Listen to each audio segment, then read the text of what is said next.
So நிறைய மேடையில் பார்த்தீங்கன்னா நீங்கள் நம்ம மாற்றுத்திறனாளி பசங்க நடனம் ஆடுறத பார்த்துருக்கீங்க. நானும் வந்து எவ்வளோலாம் மேக்ஸிமம் என்னுடைய படத்தில் யூஸ் பண்ண முடியுமோ, நான் போகிற ப்ரோக்ராமில் எவ்வளோ அந்த பசங்களை வந்து ஸ்டேஜில் உங்கள் முன்னாடி அறிமுகப்படுத்த முடியுமோ அவ்வளோ நான் ட்ரை பண்ணிகிட்டே இருப்பேன். ஏன்னா அதுக்கு காரணம் என்னென்னா, அவங்களுக்கு டான்ஸை தவிர வேறு எதுவுமே தெரியாது. அவங்க வாழ்வாதாரமே அதில் தான் அடங்கியிருக்கு. பட் 2 கை கால் இல்லைனா கூட எங்களால் சாதிக்க முடியுன்ற அந்த தன்னம்பிக்கை எனக்கு ரொம்ப பிடிக்கும் பசங்கிட்ட. எனக்கே ஒரு சில டைமில் வந்து நான் ரொம்ப டல்லானாலும் இல்லை ஏதாவது ஒரு விஷயத்தில் அப்செட் ஆனாலும் பசங்களை கூப்பிட்டு ஒரு 5 நிமிஷம் ஆட வச்சாலே இவங்களே இவ்வளோ சாதிக்கிறாங்க, நம்ம இதுக்கெல்லாம் அப்செட் ஆகிறோமோன்னு நம்மளுக்கு ஒரு ஒரு ரீசார்ஜ் மாதிரி பண்ணிப்பேன் பசங்களை பார்க்கும்போது. ஸோ இந்த பசங்க வந்து கொஞ்ச நாளாக பார்த்தீங்கன்னா பசங்க வந்து வாய்ஸ் எல்லாம் ரொம்ப டல்லாக இருந்தது. என்ன கண்ணான்னா, நான் ப்ரோக்ராம்லாம் கொஞ்சம் கம்மியாகிடுச்சுண்ணே, டான்ஸ் ப்ரோக்ராம்லாம் கம்மியாகிடுச்சு அப்படின்னு ஒரு ஃபோன் கால். அதுக்கு இல்லை கண்ணா, கொஞ்சம் எப்போ பார்த்தாலும் ஸ்டேஜில் வந்துக்கிட்டே இருக்கணும், சினிமாவில் ஆடிக்கிட்டே இருக்கணும். மேக்ஸிமம் நான் பண்ணுற படத்தில் எல்லாத்துலேயும் வந்து நான் என்ன சொல்லுவேன்னா, ப்ரொடியூசர்ஸ்கிட்டே டைரக்டர்கிட்ட அந்த மாற்றுத்திறனாளி பசங்களை யூஸ் பண்ணலாமே அப்படின்னு. அதுக்கு ஒரு சிலர் சொல்லுவாங்க, மாஸ்டர் எல்லா இடத்துலையும் அவங்களே போட்டால் ஒரு மாதிரி இல்லை மாஸ்டர், ரிப்பீட் ஆகிற மாதிரி இல்லைன்னு. எத்தனை தடவை 9 த்ரிஷாலாம் வந்து பண்ண பார்க்குறோம்ல சார், அதே மாதிரி நம்ம பசங்களை பார்க்கட்டும் சார்.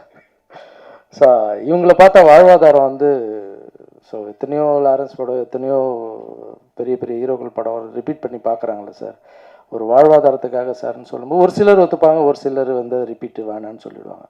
நான் மேக்ஸிமம் இது பண்ணிவிடுவேன். அதுக்கப்புறம் பசங்க ஒரு நாள் ஃபோன் பண்ணி, மாஸ்டர் இது மல்லர் கம்பன் இருக்குது, அப்படி ஒரு வித்தை இருக்குது, நாங்கள் கற்றுக்கிட்டு, ஏன்னா டான்ஸ்னா தானே ஒரே மாதிரி இருக்குது, இது நான் கற்றுக்கிட்டு பண்ணட்டுமா அப்படின்னு. அது என்னன்னு நான் ஃபஸ்ட்டு தெரிஞ்சுக்கிட்டேன். டான்ஸுன்றது கீழே ஆடுறது, அது வந்து கொஞ்சம் பேலன்சிங் மிஸ் ஆனாலும் நம்ம பரவாயில்ல அட்ஜஸ்ட் பண்ணிக்கலாம். ஆனால் இந்த மல்லர் கம்பன்றது ஒரு கம்பில் 2 கை 2 கால் இருக்கிறவங்களே மேலே ஏறி ஆடுறதுன்றது, பேலன்சிங் பண்ணுறதுன்றது அவ்வளோ கஷ்டம். நீங்கள் எப்படிப்பா அதை பண்ண முடியுங்க அப்படின்னு கேட்டேன். இல்லை மாஸ்டர், இதை நாங்கள் சாதிச்சு காமிக்கிறோம் அப்படின்னு சொன்னாங்க பசங்க. சரி கண்ணா, நீங்கள் போங்க, நீங்கள் போய் அதை கற்றுங்க, ஜாக்கிரதையாக கற்றுங்க அப்படின்னு நான் ஒரு முறை ப்ராக்டிஸ் பண்ணதை கூப்பிட்டு பார்த்தேன், செக் பண்ணேன். ஆனால் ஒரே ஒரு விஷயம் சொல்லுவாங்க, எக்ஸாமில் நான் தோற்று போயிட்டேன்னு சூசைட் பண்ணிக்கிறவங்க, அப்புறம் நான் கடன் வாங்கிட்டு எனக்கு பிரச்சனையாக இருக்குன்னு இறந்து போகிறவங்க, வாழ்க்கையில் வந்து தன்னம்பிக்கை இல்லாமல் எவ்வளோ விஷயங்கள்லாம் நடக்குது. பட் இந்த பசங்களை சொல்லணுன்னா, இவங்களுடைய தன்னம்பிக்கை நான் அதை பார்க்கும்போது இவங்கள பார்த்து நம்மளுக்கெல்லாம் கற்றுக்கணும் நிஜமாக. அந்த மாதிரி சூசைட் பண்ணிக்கிறவங்க, இப்போ 2 கை 2 கால் எதுவுமே இல்லாமல் மேலே ஏறுறாங்க, சாகசம் பண்ணுறாங்க, என்னென்னவோ பண்ணுறாங்க. இந்த உலகத்தில் வந்து கடவுள் வந்து 2 கை 2 கால், கம்ப்யூட்டர் மாதிரி ஒரு பிரெயின் எல்லாம் கொடுத்து கூட கடவுளை திட்டிகிட்டு இருக்கோம் நம்ம, இன்னும் எதுவும் கொடுக்கல எதுவும் கொடுக்கலன்னு. 2 கை 2 கால் இல்லைனா கூட இவ்வளோ சாதிச்சு காமிச்சிருக்கானுங்க பசங்க. அவங்க வந்து ஆடி காமிக்கும் போது எனக்கு தோணுச்சு, இவங்க என்ன வேணால் சாதிப்பாங்க, இது கின்னஸ் புக் ரெக்கார்டு கூட போகிறதுக்கு வாய்ப்பு இருக்குடா அப்படின்னு எல்லாரையும் கட்டி பிடிச்சி நான் ரொம்ப ஹாப்பியாக ஃபீல் ஆனேன். பட் அது வந்து நான் மட்டும் அந்த அந்த சந்தோஷத்தை இல்லாமல், அது உங்கள் கண் பார்வைக்கு மீடியாவுக்கு முன்னாடி எடுத்துகிட்டு வந்தேன். இந்த ப்ரெஸ் மீட்டுக்கு காரணமே என்னென்னா, இந்த பசங்களுக்கு நிறைய ப்ரோக்ராம் கிடைக்கணும், இவ்வளோ கஷ்டப்படுறாங்க. ஸோ உங்கள் வீட்டில் கல்யாண நிகழ்ச்சிகள் நடக்கலாம், இல்லை காலேஜ் ஃபங்க்ஷன் நடக்கலாம், இல்லைனா வந்து அரசியல் நிகழ்ச்சிகள் நடக்கலாம், இல்லைனா கோவில் ஃபங்க்ஷன்ஸ், எவ்வளோ கலை நிகழ்ச்சிகள் நடக்கலாம். அதில் எங்கள் பசங்களுக்கு ஒரு வாய்ப்பு கொடுங்க. நீங்கள் அப்படி ஒரு வாய்ப்பு கொடுத்தீங்கன்னா எந்த ஃபங்க்ஷன்லாம் நடக்குதோ அவங்களுக்கெல்லாம் நான் ஒரு வாழ்த்து சொல்லி என்னுடைய வீடியோ அனுப்புகிறேன். ஏன்னா அதுதான் அவங்க வாடகை கட்டணும், அதுதான் அவங்க லைஃப்பை பார்த்துக்கணும்.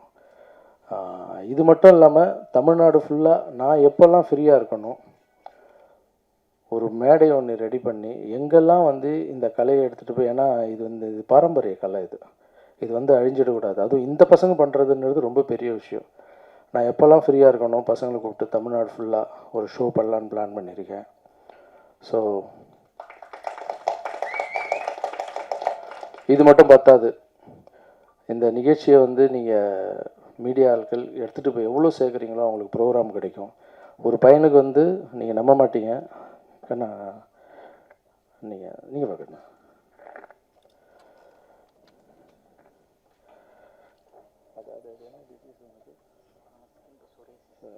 இப்போது இவர் வெறும் வாடகை கட்டுறது இது மட்டும் இல்லை பிரச்சனை. திடீர்னு ஏதாவது அவருக்கு என்ன ஸ்கின் ப்ராப்ளமா? ஆமாம், சோரியாசிஸ்னு ஒரு ப்ராப்ளம். அது வந்து 3 வருஷமாக அதுக்கு மாத்திரை மருந்து இதெல்லாம். ஏன் சொல்கிறேன்னா, இது அவங்களுக்கு வாழ்வாதாரமே ரொம்ப கஷ்டம். அதில் இந்த மாதிரி பிரச்சனைலாம் வந்து எவ்வளோ கஷ்டப்படுவாங்கன்னு இப்போ பாருங்கள். பசங்க அழமாட்டுறாங்க ஒரு சில டைம்லாம். பிரபு இங்கே வா, அந்த பையன்லாம் அழுதுருக்கான். மாஸ்டர் என்னால் வந்து வாடகை கட்ட முடியல மாஸ்டர், ஏதாவது ஒரு மாதிரி இருக்குது மாஸ்டர், எங்களுக்கு பணம் இல்லை மாஸ்டர், ஏதாவது பண்ணுங்க மாஸ்டர் அப்படின்னு. ஸோ நம்ம பணம் கொடுக்குறோம், எல்லாம் செய்கிறோம், பட் வாழ்வாதாரத்துக்கு அவங்களுக்கு ஏதாவது பண்ணி கொடுக்கணும் அப்படின்னு சொல்லி தான். ஸோ இந்த நிகழ்ச்சியை எல்லோரும் ப்ளீஸ் தயவு செஞ்சு கவனிக்கிறேன், நீங்கள் போயிட்டு பப்ளிக்கிட்ட இந்த விஷயத்தை நல்லா ரீச் பண்ணுங்கள். அவங்களுக்கு நிறைய ஷோ கிடைக்கட்டும். நீங்கள் எழுதுகிற எழுத்து, நீங்கள் பேசி, ஏன்னா நீங்கள் நிறைய வீடியோஸ் நான் பார்க்குறேன். நான் வீடியோஸ் பேசினாலே அது வந்து நிறைய பேர் வந்து என்ன பண்ணுறீங்கன்னா, அதை வந்து நல்ல முறையில் எடுத்துகிட்டு போய் சேர்க்குறீங்க. அதுக்கு ரொம்ப நன்றி. ஆல்ரெடியே என்னுடைய ட்ரஸ்ட்டில் நடக்கிற எல்லா நல்ல விஷயங்களும் நல்லபடியாக எடுத்துகிட்டு போய் சேர்க்குறீங்க. அதுக்கு ரொம்ப நன்றி. இதையும் நல்லபடியாக எடுத்துகிட்டு போய் சேருங்க. அவங்களுக்கு 4 ஷோ கிடைக்கட்டும். அப்புறம் இந்த பசங்க வந்து இவ்வளோ சூப்பராக பண்ணதுக்கு இவங்களுக்கு வந்து என்னுடைய கிஃப்ட்டு நாளைக்கு என்னுடைய வீட்டில் வச்சு, அவங்க வண்டியில் போயிட்டு வர்றதுக்கு ரொம்ப கஷ்டப்படுறாங்க. ஏன்னா பஸ்ஸில் தான் போகணும், பஸ்ஸில் தான் வரணும். ஸோ எல்லாருக்கும் ஒரு ஸ்கூட்டி நீங்கள் இதை கற்றுக்கினதுக்காக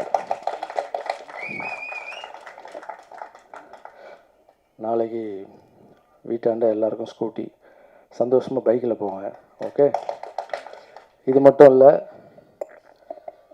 மாற்றுத்திறனாளிக்காக ஒரு படம் ஒன்று பண்ண போகிறேன் நான்.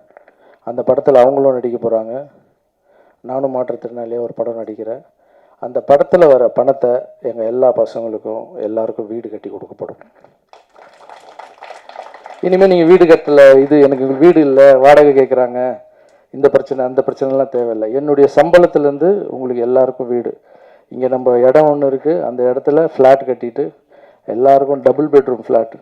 ஓகே, ஸோ இந்த டைமில் இவங்களை வந்து நான் இந்த என்கரேஜ் பண்ணுறதில் நான் வந்து எனக்கு இவங்க சொன்னாங்க நான் வந்து இவங்களுக்கு தெய்வம் மாதிரின்னு. இல்லை, இவங்க தான் தெய்வம்.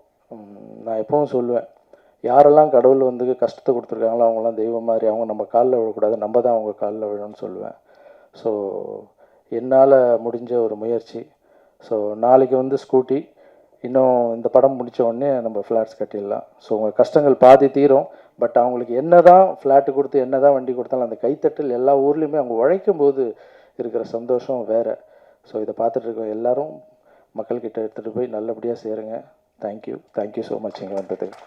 பாதகம் செய்பவரை கண்டால் நாம் பயங்கொள்ளலாகாது பாப்பா, மோதி மிதித்து விடு பாப்பா, அவர் முகத்தில் உமிழ்ந்து விடு பாப்பா. அண்மை செய்திகளை உடனுக்குடன் தெரிந்து கொள்ள இணைந்திருங்கள் இயம்நாடு தொலைக்காட்சியுடன்.